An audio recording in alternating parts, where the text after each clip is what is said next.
Қайырлы күн достар. Мен өмірімде жүздеген кітаптарды оқыдым, бірақ өмірімде ештеңе өзгерген жоқ. Қашан мен оны өмірімде бір нәрсені енгізіп, қолданып бастағанша. Сондықтан да мен соңғы кездері қанша кітап оқысам да, содан бір практикалық, яғни нәрселерді түртіп алуға тырысамын, өмірімде жүзеге асырамын деп. Ол дәл солай жаңағы түрлі ютубтан болмаса интернеттен болмаса түрлі курстар алғанға да байланысты нәрсе да бұл. Одан өміріңе бір нәрсе қолданбасаң ешқандай пайдасы болмайды, қанша қымбат баға алсаң да. Міне, керек десеңіз, мынандай тарихи әдеби кітаптардың өзінен де сондай пайда алуға болады. Міне, маған Бауыржан Момышұлы атамнан мен өзіме 5 түрлі ақыл кеңес алдым. Бұл Ұшқан ұя деген кітап, яғни Бауыржан Момышұлының кішкентай кезінен анау ең алғаш бір мектепке барған кезіне дейінгі кезеңдері жазылған. Сол кездегі ауылдың тұрмысы, үлкендердің бір-бірімен араласуы, сол кездегі қызықтар мен шыжықтар осы кітапта жазылған. Міне осы кітаптың өзінен мен өзімнің 5 түрлі қатемді өзім көрдім, солар бойынша түртіп алдым және әрекеттер жасай бастадым. Сол 5 түрлі нәрсемен бөлісетін боламын. Яғни Бауыржан Момышұлы маған мынау 5 нәрсені үйретті деп айта аламын. Ол біріншісі, кітаптың бас жағында, мына жерде өзім кішкене жазып қойған қағазым бар. Кітаптың бас жағында айтады, сол ауылда маңында болып жатқан оқиға. Яғни Текебай мен Қабылбек деген екі кісі болыстыққа таласып жатады да. Түрлі шараларды қолданып жатады, арыз жазу деген сияқты істерде кетіп жатады. Соның бірінде Текебай деген жасы үлкен болады, Қабылбектен. Сол Текебайдың баласы барады да, Қабылбекке барып, ауылына барып, үйіне барып, боқтап, ұрысып, айқайлап, білген жасап кетеді ғой. Сөйтіп келіп әкесіне мақтанады. Мен міне сөйттім деген кезде Текебай айтыпты, ақымақ депті да. Сөйтіп, жасы үлкен болса да, Қабылбектің ауылына өзі барыпты. Сөйтсе, енді Қабылбек деген баласының өзі андай айтып кеткен болса, әкесі келсе қазір бір соғысатын жерінде, тұрысатын жерінде айт деп келген шығар деп атқа мініп, бүйтіп, үрпиіп жақындайды ғой оған. Сол кезде Текебай айтыпты, Қабылбек-ау, менің күшігім саған үріп қойыпты, соған кешірім сұрауға келіп тұрмын депті да. Сол кезде Қабылбек атынан тоңқалаң асып аунап түсіпті. Текебай-ау, жоқ, қателік менен, өзімнен үлкен кісі кеп тұрған кезде атта тұрып амандасқаным дұрыс болмады деп, яғни ананың үлкен болса да кешірім сұрап кеп тұрғанына ризашылық білдіріп, өзінің аттың үстінде тұрып амандасқанына ұялып, болды, болыстық сенде деп өз ауылдастар, жақтастарына барлығын айтты. Бұл дауысты Текебайға береміз депті. Міне осы жерден енді түрлі сабақ алуға болады. Анау баласының барып үйтіп кеткені дұрыс емес, әкесінің кешірім сұрап келгені өте дұрыс деген сияқты. Бірақ маған анау аттан құлап түскен сәті маған әсер етті да. Кейде менің мысалы жаман нексиям бар да.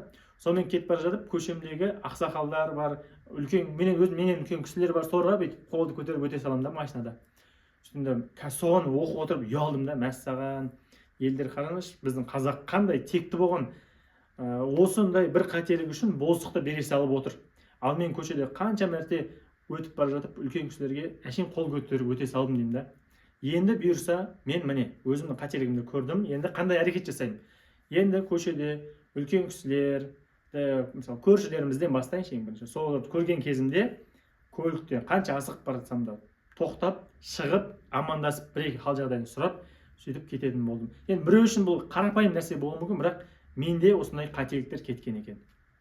Екінші, маған қатты әсер еткен нәрсе, ертексіз өскен бала рухани мүгедек адам деп Бауыржан Момышұлы атамыз айтты. Қараңыз, ертексіз өскен бала рухани мүгедек адам. Қазірде біз үлкенге құрмет көрсете алмайтын, кішіге ізет көрсете алмайтын, бір қарым-қатынас құруды білмейтін, тек қана біреуді жамандап, бүйтіп деген сияқты, яғни бір қуыс кеуделер баршылық қой, бір солардың бірі өзіміздеміз бәлкімше. Және де соның бір үлкен себептерінің бірі бала кезінен, кішкентай кезінен осындай ертегіге қанық болып өспеуі екен. Өйткені ертегі барысында оны көптеген ғылыми түрде де дәлелденген, оны Қытайда зерттеген, Жапонда зерттеген, бәрі зерттеген, және де оның дұрыстығын дәлелдеп қойған біздің қазақ атамыз соны баядан істеп жүрген нәрсе да. Енді бұл нәрсені мен жөнге қойып қойдым деп ойлап жүргенмін өз отбасымда. Яғни ай сайын өзіміз, әйел, балашамыз бәріміз кітап аламыз, және де әйеліме тапсырып қойған бұл жұмысты. Енді кейде болады, кейде орындамай қалады деген сияқты. Бірақ не де болса оның ішінде мен жоқпын да, мен болды кітап әпердім болды деген сияқты жүр екенмін да. Сосын ойбай ау, рухани мүгедек адам тәрбиелеп шыққым келмейді деп мен қазір кешке қарай жатар алдында аптасына 1-2-3 рет болса да ертекті өзім оқып беретін болып жатырмын. Міне, әрекетке көштім. Қателігімді көрдім, әрекетке көштім. Сіздерге де осындай жасауды ұсынамын. Үшіншісі, мына жерде енді түрлі оқиғалар айтылады. Бауыржан Момышұлы өзінің әпкесінің тұрмыс құрғаны жайында, оның әр кезеңдерін айтады, жаңағыдай түсіп келді, ұнады, келісті, қалыңмал берілді, жаңағыдай жасау дайындады, жаңағы беташар жасалды, баталарын жасады, той томалақ деген сияқты, құдалық деген сияқты соның бәрі айтылады. Және де одан бөлек өзінің сүйікті әжесі дүниеден өткен кездегі сәттерді де жазады да. Міне осылай болды, әжесі дүниеден өтпей тұрып, маған әдейі не болды, қандай этаптар болады деген сияқты мен түртіп отырмын да кітапта. Сол жерде айтады да, ең басында әжесі айтыпты, ешқандай бақсы балгерлердің керек емес, мен болды жасадым, үйтіп ондай әрекет жасамай қойыңдар, маған болды, хабар беріңдер, жан жақтағы менің бала шағама хабар беріңдер, бір көріп қалайын деген сияқты сөйтіп айтыпты. Яғни сол моменттерін өзіме түртіп алдым. Соның ішінде хабар бергізеді, Құран оқытқызады, жаңағындай. Сосын дүниеден өткен кезде жаңағындай апта сайын Құран оқып тұрады, 40-ы болады, 7-лігі болады деген сияқты сондай нәрселер бәрі айтылып жатыр да. Бірақ соның ішінде тағы бір нәрсе айтылды. Ол мынандай: қазан көтерілмей, көршілер әкелген астан дәм татты дейді. Яғни қаза болған үйден қазан көтеріліп тамақ пісірілмей, көршілер әкелген тамақтан, алыстан келген қонақтар содан дәм татқан екен да. Яғни қаза болған үй не тамақ пісірем деген деп уайымдап жүрмеу керек екен да. Ол сол нәрсе айтылған екен. Яғни біз осы нәрсені естіген кезде жат көрдік қой. Сөйтіп айтқан қазақтарды қазақтықтан шығарып жібердік, мұсылмандарды мұсылмандықтан шығарып жібердік. Сондай болды ғой, дұрыс па? Ал негізінде осы міне 100 жыл бұрын осы міне Бауыржан Момышұлы атамыздың үйінде осындай нәрсе орын алған екен да. Яғни бұрыннан келе жатқан нәрсе екен. Яғни бұл қаншалықты дұрыс бұрыс екенін білмеймін, бірақ бұндай нәрсе бізде болған екен. Көрдіңіз ба? Сондықтан да кейде өзіміз тарихымызды білмей, мәдениетімізді білмей, дінімізді білмей, жан-жақты білімсіз бола тұра бір ең білімді адам сияқты көсемсіп кететініміз болады арасында, иә. Яғни әсіресе біреуді жаңағындай ұрсарда, қырғын төбелес шығаратын кезде негізі кішкене бір нәрсеге сүйеніп барып жасағанымыз дұрыс екен деп өзіме осыны түртіп алдым. Яғни біреуді сынамас бұрын өзіңе қарап ал деген сияқты, біліміңе, тәжірибеңе қарап ал деген сияқты сондай өзіме сабақ алдым. Төртінші, Бауыржан Момышұлының әкесі Момыштың Момынқұл деген інісі болады. Момынқұл деген інісі. Сол бір үлкендерге сыйластық көрсетудің керемет үлгісін көрсетеді да, кітапты оқып отырып, не деген сыйластық деген осындай болу керек деген сияқты қарап отырасың. Соның ішінде көп оқиғалар болды, соның біреуі есімде алып кетті. Бір жолы өсек сөзге еріп, ешкім көзбен көрген жоқ, қолмен ұстаған жоқ, жай біреудің өсегіне еріп, көрші ауылдың, туысқан ауыл болып келеді, көрші ауылдың бір топ адамы Момынқұлдың үйіне келеді. Шық, жәнің барында үйінен шық дейді. Момынқұл түсінбей тапыр-тұпыр киініп жатады. Айтады, сондағы тағы бір ерекшелігі, қанша анаған ызалып кеп өлтіргісі келіп тұрса да, ананың үйіне кірмейді. Шыққанын күтеді да, шықпаса кетіп қалайын деп тұр. Себебі шаңырақтың киесі бар, яғни үйді жаңағыдай ондай жасамау керек үйде деген сияқты сондай түсінік қалыптасқан екен. Бұл да бір керемет нәрсе. Сөйтіп Момынқұл шығады. Сөйтсе бір топ көрші ауылдың жігіттері жабыла кетеді. Сөйтсе Момынқұл деген өзі бір мықты шымыр, көкпар деген сияқты нәрселерді қолдан бермейтін сондай мықты екен. Қаншама адам жабылып жатса да қуалап жүріп әрқайсысын ұрып құлатады да. Сөйтеді да ең соңында жаңағы соларды бастап келген Аққұл деген ақсақал болады, 60 жастағы кісі. Сөйтіп сол кісі енді келіп айбатшы аттың үстімен келе жатқан кезде Момынқұл не істейтінін қарасаңызшы.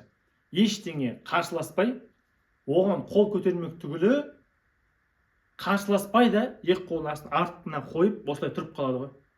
Сөйтеді да анау келеді да қолындағы шоқпармен басын жарып кетіп қалады.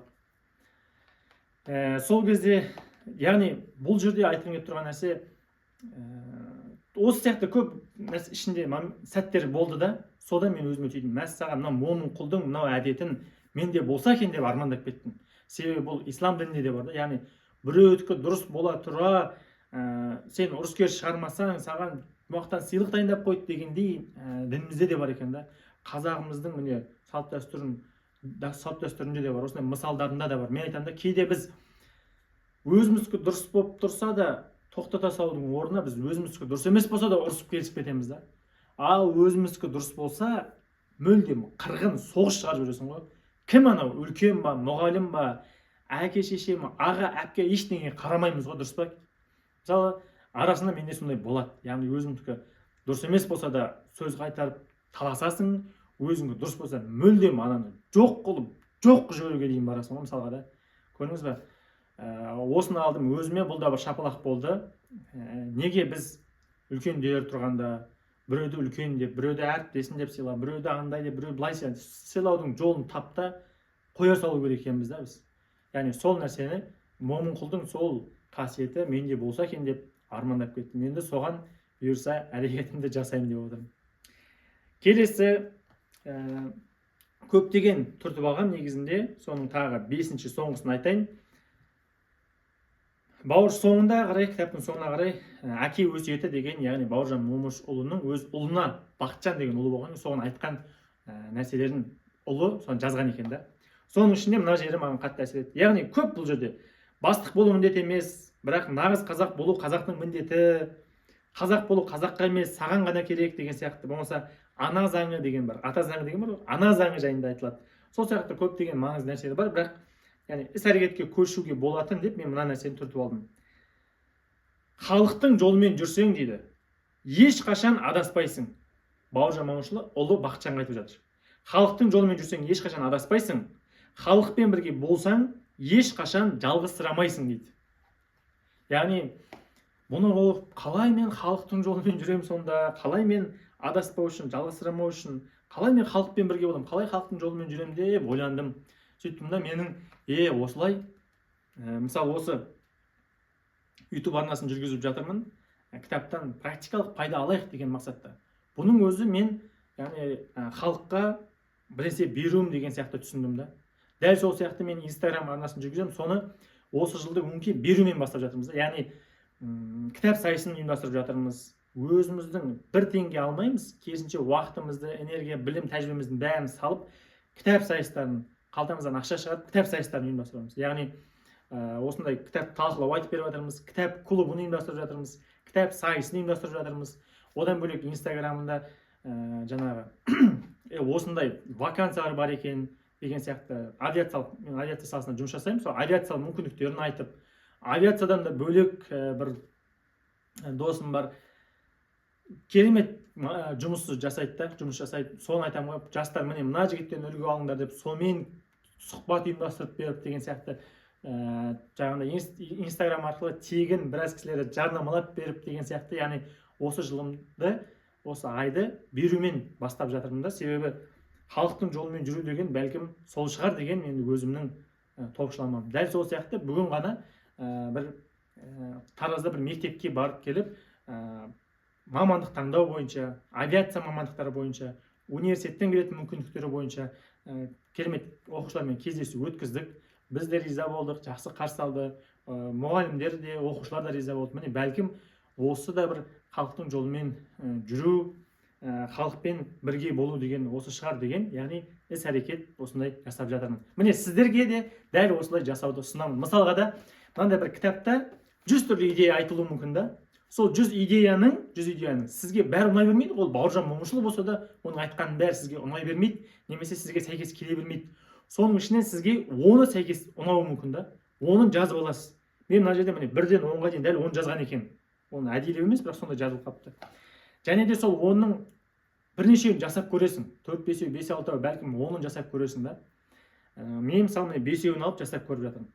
Соның ішінде біреуі сенің қалып кетсе, жақсы әдет болып сенімен бірге қалып кетсе, міне ақталды да. Мына кітапты сатып алғанға, оқығанға кеткен уақытың, ақшаң, энергияң барлығы сонымен ақталады. Көрдіңіз бе? 100 идея, 10 сізге ұнаған нәрсе түртіп аласыз. Соны жасайсыз. түбінде біреуі сізбен қалса болды, ақталды. Міне сіздерге осындай формуланы ұсынамын. Келесі кітап талқыда көріскенше сау болыңыз.